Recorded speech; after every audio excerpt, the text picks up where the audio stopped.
Ser podcast.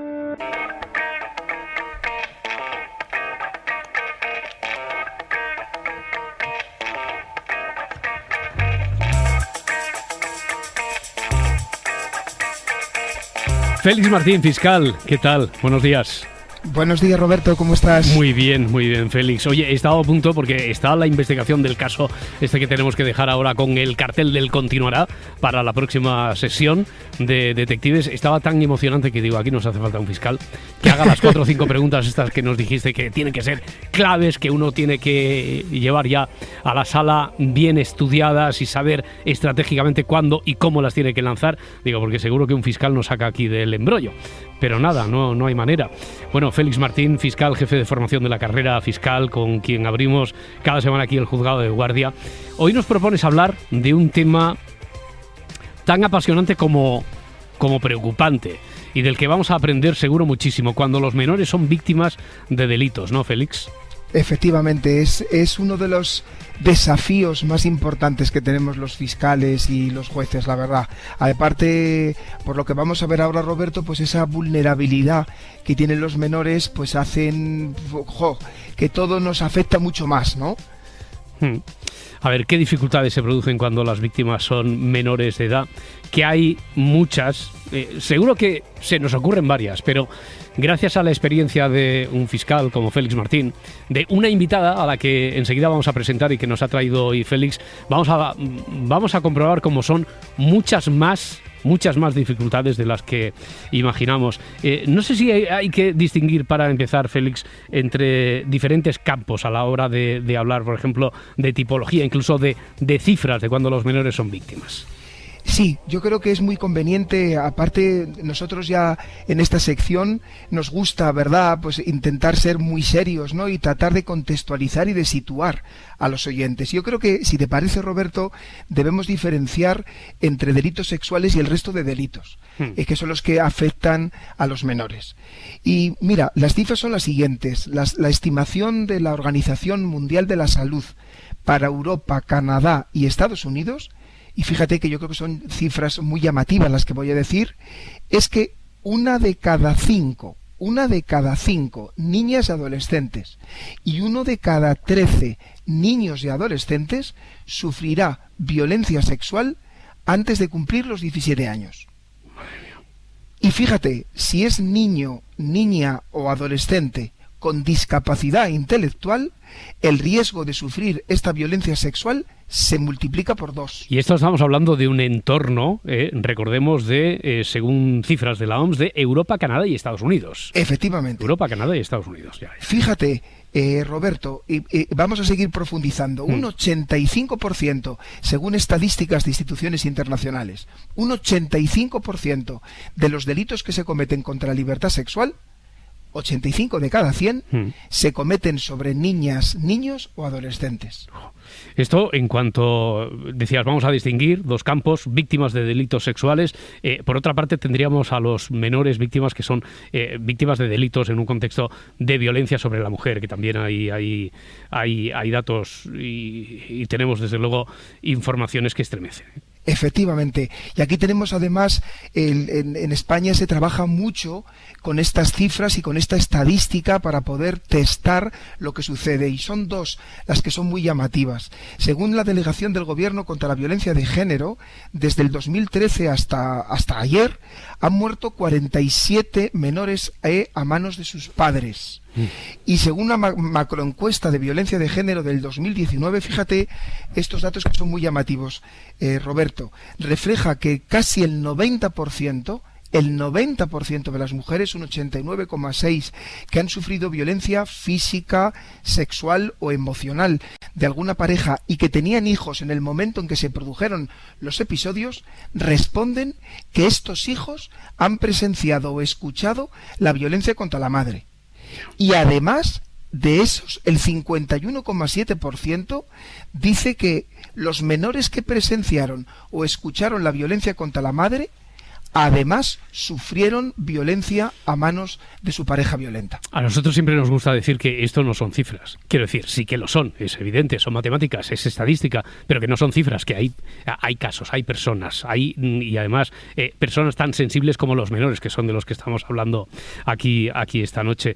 Estos datos, aparte de que cada caso sea un mundo y haya una persona, y haya una historia, y una familia, y un contexto, estos datos se tienen en cuenta a la hora de enfrentaros tú como fiscal a casos de este tipo, Félix. Sin ninguna duda, y además, o sea, no te puedes imaginar, yo llevo ya 16 años de fiscal, lo que se ha avanzado en este terreno. Sí. Lo que se ha avanzado, la sensibilización, la formación, el que cómo se intenta, y claro que nunca va a ser suficiente, ¿no? Nunca va a ser suficiente, porque ahora vamos a profundizar en otras cosas de las víctimas, pero lo tenemos muy en cuenta y nos desgarra, te diría yo. Claro, a ver, precisemos, ¿cuáles son esas peculiaridades de las que decíamos que se dan en las víctimas cuando las víctimas son menores?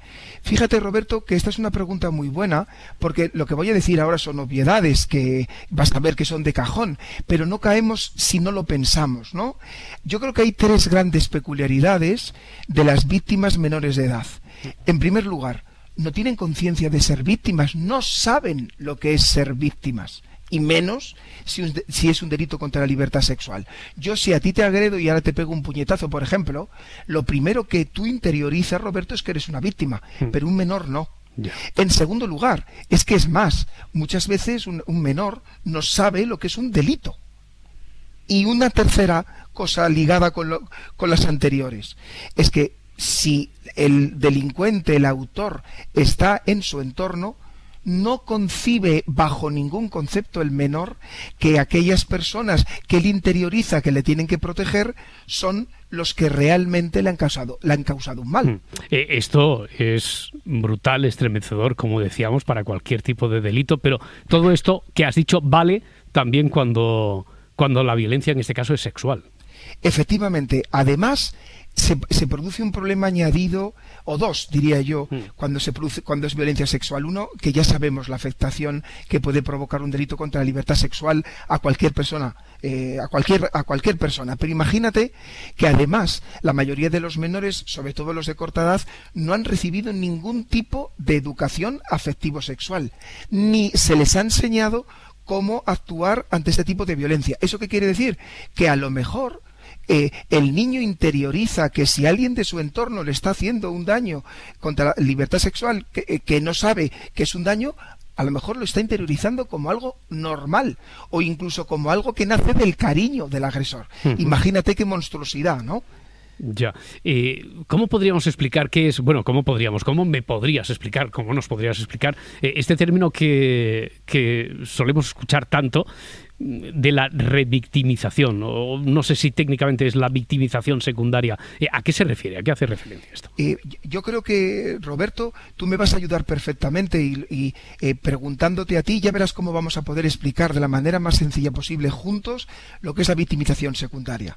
Para explicarlo, si te parece, vamos a diferenciar entre víctima primaria y secundaria. Y vamos a poner el mismo ejemplo que yo te he puesto de que hoy, como ves, hoy me toca ser agresivo y tú siempre te toca recibir. Contigo pongo la otra mejilla si hace falta, Félix. O sea, tú tranquilo, pues, tú pega, dale. Venga, voy a pegarte, que me perdonen los oyentes, porque yo aprecio mucho a Roberto, pero le voy a pegar un puñetazo. Venga. Bien. La victimización primaria es la consecuencia de cómo te sientes si yo te he pegado ese puñetazo. Sí. ¿Cómo te sentirías si yo te pego un puñetazo ahora mismo? Hombre, la verdad es que no es lo que más me apetezca en este momento. No, claro, sí, agredido. Como decías antes, soy consciente de que me has agredido, incluso me puedo sentir, muchas cosas se me ocurren, hasta humillado, ultrajado, y sobre todo eso, fatal, claro, sí. Cuando llegues esta mañana a tu casa y desayunes y vas con el ojo morado, por ejemplo, tienes esa sensación. Cuando van pasando los días, Roberto, esa sensación se olvida, pero si tú me denuncias y vamos a un juicio, ¿vale? En ese proceso de ir a contar al juez o en el juicio lo que pasó, revives lo que sucedió, ¿verdad? Sí. Imagínate que el juicio es dentro de 2 meses. Tú en ese proceso revives lo que pasó. Y eso es precisamente la victimización secundaria. Se me estaba ocurriendo que en ese momento, cuando voy a denunciarlo, uno de los términos que he utilizado para definir cómo me sentía, la humillación, yo creo que se acrecienta más. Pues ¿no? fíjate. Puede ser. Eso es. Pues tú estás haciendo, Roberto, para que veas que tú sabes mucho de derecho, ¿no? Eso es lo que es la victimización secundaria. Es cómo se revive el mal por la víctima cuando por el sistema, por cómo funciona el sistema, tú tienes que volver a contarlo para obtener una respuesta judicial. Ya. Pues fíjate cómo qué puede suponer la victimización secundaria para un niño. Ya. Imagínate cómo se multiplica el efecto que puede tener para un niño tener que enfrentarse a contar las cosas en el sistema judicial. Bueno, y en general, incluso para cualquiera de nosotros, una persona adulta, no es fácil hacer frente a un proceso judicial, empezando por esa primera fase que decías, ¿no? Cuando uno va a denunciar, independientemente de la posición que uno tenga, de las razones para las que tenga que iniciar ese proceso o para las que se le cite. Imagino que para un menor las emociones que puede provocar un juicio deben ser mayores, ¿no? Pueden ser más acentuadas. Sin ninguna duda. La invitada que vamos a tener en un momento lo va a poder explicar mucho mejor que yo, pero sin ninguna duda el efecto multiplicador es tremendo, Roberto. Oye, vamos a saludar y vamos ya a implicar también aquí en esta conversación a la invitada a la que ya hemos hecho referencia en un par de ocasiones, pero que todavía no hemos saludado. Montserrat Bravo, ¿qué tal? Buenos días.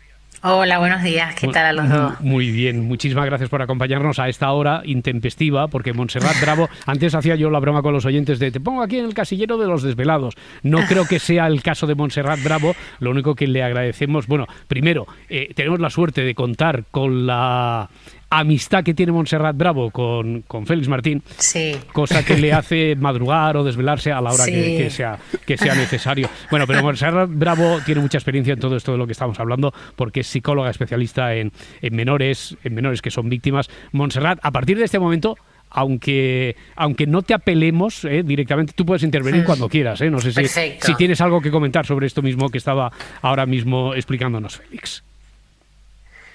Muy bien, bueno, estoy siguiendo meticulosamente la conversación y de momento creo que Félix está haciendo como siempre una estupenda exposición, así que os continúo dejando y en caso de que vea que puedo añadir lo haré, pero de momento Félix, dale que ibas muy bien. Te has traído el comodín de Montserrat entonces, Félix, ¿no? Como ves, mis amigos son muy fieles. Ya veo. Oye, Félix, por cierto, que creo que querías hacer referencia a un estudio, es un estudio de Save the Children de 2020, de hace un par de años, sobre los procedimientos judiciales que afectan a los menores y donde ahí se ve de forma muy gráfica todo eso que nos estabas contando, ¿no? Efectivamente, en este estudio, que Monse lo conoce muy bien, nos dice dos cosas que nos han servido para alertarnos. Uno, se hace un estudio en general de los procesos judiciales que afectan a los menores y se concluye que declaran hasta 4 veces en un procedimiento, policía, judicial, en instrucción, en juicio final, y que el proceso tarda una media de 3 años. Esto era el punto de partida que hacía necesario que todos los operadores jurídicos reflexionáramos, que el legislador reflexionara y que se hicieran importantes reformas. ¿Y se ha reflexionado, Monse, tú crees? ¿Se han hecho reformas? Imagino que como en todo esto hay mucho camino por recorrer, pero tú en el tiempo que llevas dedicada, que tienes contacto con menores, que has visto muchos procesos, ¿has visto que se ha evolucionado, que se ha intentado cumplir con esa misión de protegerles al máximo? Bueno, a ver, aquí creo que hay dos cosas. Una, que efectivamente, por un lado, se trata de todas las veces que a nivel institucional los niños y niñas son interrogados, pero por otro lado también está que esta revictimización de la que habéis explicado también perfectamente tiene que ver con que la familia también pregunta, las amistades también preguntan, el profesorado, es decir, el niño o niña recibe el tener que conectar nuevamente con la experiencia traumática, no solamente por parte de las instituciones, como puede ser la policía, el hospital o el juzgado, sino también todo su entorno. Por lo tanto, esas 4 veces hay que añadirle todas las veces que es repreguntado por otros ámbitos, ¿no? Y bueno, las mejoras, sí. Las mejoras, lo que pasa es que son muy, muy lentas, y también esto tiene que ver con lo poco que se piensa en los derechos derechos de la infancia y la adolescencia.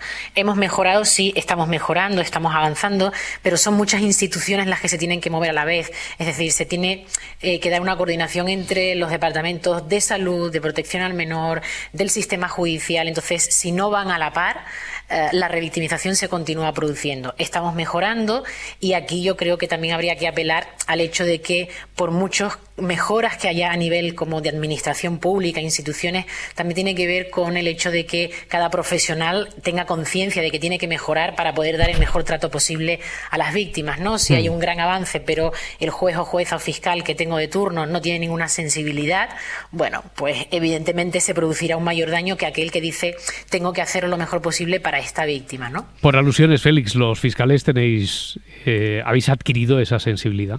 Estamos en ello nunca es suficiente, pero desde luego tenemos que formarnos, tenemos que contar con la ayuda de profesionales tan magníficos como Monse, y estamos en ello. El deber de los fiscales, Roberto, es que tenemos que intentar hacer compatible el castigo del responsable con provocar el menor daño posible por enfrentarse al sistema con el menor. Este es el equilibrio mágico que tenemos que conseguir los fiscales. Ya, Monse, ¿hay diferencias en la forma en que un suceso, imagino que sí, pero me gustaría que me dijeras qué diferencias y cómo actúa, qué diferencias en la forma en que un suceso traumático se fija en la mente de un adulto con cómo lo hace en la mente de un menor? Vale, a ver, el proceso de fijación evidentemente depende de la edad del niño o de la niña, ¿no? Es decir, la capacidad de memoria de un preescolar pues no es la misma que la de un niño de 7 años o un adolescente de 14, ¿no?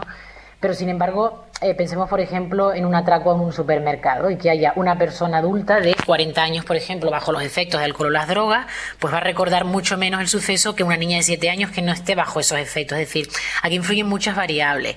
La manera en la que se fija una experiencia traumática no tiene solo que ver con la memoria, sino también con procesos como la atención, la percepción o el conocimiento previo que una persona dispone. Por ejemplo, vamos a pensar en una niña de 5 años que no sepa lo que es una felación, pero si la ha vivido puede describirla. Y esa descripción de su memoria será precisamente como mucho más fiable, porque cómo es posible que pueda describir algo de lo que no dispone información previa, ¿no? Que no conocía. Entonces, la limitación en niños pequeños está sobre todo también en su capacidad posterior de expresión y lenguaje, porque evolutivamente es más reducida, ¿no? Pero bueno, la fijación entre niños, niñas y personas adultas es diferente, sobre todo teniendo en cuenta el momento evolutivo. No es lo mismo un niño o niña de 5 años que uno de 12 o 13, donde ya la capacidad de memoria es muy parecida a la de las personas adultas. Lleva una semana Félix insistiéndome en que me ibas a hacer como una prueba, como un examen. Sí. Me ha asustado. Me ha asustado. Él antes ya me ha pegado una torta y ahora no sé si... Pero bueno, tú procede, Monse, que dice que vamos a aprender mucho de ese juego que me vas a hacer. Perdona, Monse, que además estábamos hablando a Monse por la línea interna. Sí. Entonces, no, Monse, que te decía que Félix me lleva insistiendo toda la semana en que me ibas a poner a prueba y que la prueba esta iba a resultar muy didáctica. Así que procede. Venga, vamos a hacer como un ejercicio de memoria, ¿no? Para de alguna manera poder evidenciar o poder ver las características de las memorias que tienen, bueno, una memoria traumática, ¿no? Una memoria autobiográfica que se fija de una manera diferente. Por ejemplo, si yo te dijera que pensaras en 2 torres gemelas que están en llamas, ¿te viene algo a la cabeza? Sí, claro. Vale. ¿Tú me podrías aproximar qué día pudo ser? Sí, bueno, yo tengo en mente el 11 de septiembre, sí. Vale, ¿podrías aproximar el año más o menos? 2001, ¿no? Vale. ¿Podrías recordar, por ejemplo, cuando te enteras de esto, dónde estabas? Sí, perfectamente. ¿En dónde estabas? Sí, estaba en casa, me despierto porque había sido 11 de septiembre, fiesta en Cataluña, y me despierto a mediodía y casi había pasado porque yo había trabajado por la noche. Vale. ¿Podrías recordar con quién estabas, si es que estabas con alguien? Sí. Vale. Sé perfectamente con quién estaba. Vale. ¿Y podrías recordar en qué momento aproximado del día podría ser cuando tú te enteras? Sí, ya te digo, cuando me despierto, que ya ha ocurrido porque yo trabajo por la noche, entonces cuando me despierto ya deben ser las 3:30, 4 de la tarde. Vale. ¿Recuerdas más o menos tus emociones, lo que sentiste en aquel momento? Sí. Vale. ¿Qué recuerdas de lo que sentías? Miedo, incertidumbre, temor, estupor. Vale. Entonces, tú has descrito, ¿no? O puedes recordar con quién estabas, dónde estabas, cómo te enteras aquel 11 de septiembre, ¿no? Entonces, por la misma lógica, por la misma regla de 3, ¿podrías decirme dónde estabas, con quién estabas, qué estabas haciendo, cómo te enteras de cosas el 14 de septiembre? No, unos días después. ni mucho menos. No sé ni qué día de la semana era. Vale. Claro. ¿Y el día, 2 días antes? Tampoco. Como Vale, mucho pues, la noche antes sí, pero por alguna circunstancia, alguna casualidad, pero no más, claro. Vale, bueno, pues eso tiene que ver con los procesos de memorias emocionales, ¿no? Y memorias traumáticas, es decir, la diferencia es la seguridad que tú tienes de poder informar, ¿no? De aspectos como dónde estabas, con quién, qué hacías, qué sentiste, y si yo te pregunto por 2 días antes, que simplemente son 2 días antes, tu cerebro no puede volver hacia allí y recordarlo con la misma exactitud, ¿no? Claro. Es un ejercicio que de alguna manera sirve para ilustrar muy bien cómo se fijan y cómo son las memorias traumáticas en personas, sean niños, niñas, adolescentes o personas adultas. Sí, a veces incluso, Montse, hay experimentos muy curiosos en torno a esto, y es como a veces fijamos mal, y ya lo fijamos mal de por vida, ese tipo de situaciones traumáticas, ¿no? Hay un ejemplo que se pone mucho de cómo la gente cree recordar que vio a Tejero entrar en directo cuando eso no se vio hasta el día siguiente a las 3 de la tarde, ¿no? Esto también se juega con eso, claro. Sí, bueno, Es cierto. impresionante. Oye, Montse, ¿cuál es la función de la psicología forense cuando interviene en la toma de la declaración de un niño, que debe ser uno de los momentos más delicados? Bueno, aquí si tenemos el privilegio, digamos, ¿no? De que el sistema judicial en ese lugar en concreto, porque no todas las ciudades pues cuentan con los mismos recursos, ¿no? Lo que sucede es que se da una toma de declaración del menor de edad mediante la intervención de la psicología forense, y esto lo que sucede es que el niño, niña, adolescente es acompañado por una o 2 psicólogas o psicólogos, y lo que hacen es que se colocan, normalmente suele haber una cámara IESEL, o digamos, una cámara es una habitación donde hay un espejo unidireccional, ¿vale? Y el nene no está viendo quién hay detrás del espejo, pero normalmente está toda la comitiva judicial y la persona investigada, quien me corregirá, Félix, si me equivoco. Pero en todo caso, lo que se trata es que el niño o niña pueda expresar, pueda explicar y describir todo aquello que le sucedió mediante protocolos de entrevista que están adaptados para conseguir la mayor cantidad de información posible, a la vez que se contamina lo menos posible el relato, y las preguntas son muy poco sugestivas. De alguna manera también la psicología forense lo que está controlando es toda esa contención emocional que necesitan a la hora de recordar sucesos muy traumáticos. Bueno, Félix, como ya me advertiste, nos hemos quedado cortísimos, quiero decir. Hay que traer a Montse otro día, como ves. Claro. Hay que hacerla que se levante otro día. Montse, ya sabes lo que te toca, porque tenemos que hablar de tantas cosas, de tantos aspectos. Solo, Félix, me gustaría acabar con a pesar de todo lo que hemos escuchado, no sé si podemos acabar con algún mensaje, y que sea un mensaje positivo, optimista. Sin ninguna duda, con profesionales como Montse, que ya has visto, ¿no?, cómo nos va a ayudar a que el menor pueda contar las cosas con la mayor protección posible. Hay que decir a la gente que nos escucha, hay un montón de profesionales que estamos para proteger a los menores, jueces, fiscales, psicólogos, para que se haga el menor daño posible, para que se garantice el seguimiento psicológico al menor y para que se castigue al culpable. Vamos a pelear, Montse y yo y muchos de nosotros, Roberto, con todas nuestras fuerzas. Muchas gracias. Estoy seguro de que es así. Montserrat, tú también eres tan optimista, estás tan esperanzada en que eso va, y que es así y va a seguir siendo así. Sí, yo creo que hay muchos profesionales que estamos ahí para decirle a las víctimas que tienen todo el derecho a explicar lo que les ha pasado y que lo van a hacer en las mejores condiciones posibles. Pues lo dicho, estás convocada para otra madrugada. Montserrat Bravo, psicóloga especialista en menores víctimas. Félix Martín, nuestro fiscal de cabecera, aquí con él abrimos cada semana el juzgado de guardia. Si amanece nos vamos. Un abrazo, Félix. Gracias, Montse. Gracias, Montse. Buenas noches, buenos días. Adiós. Para no perderte ningún episodio, síguenos en la aplicación o la web de la SER, Podium Podcast o tu plataforma de audio favorita. Cadena SER. La radio.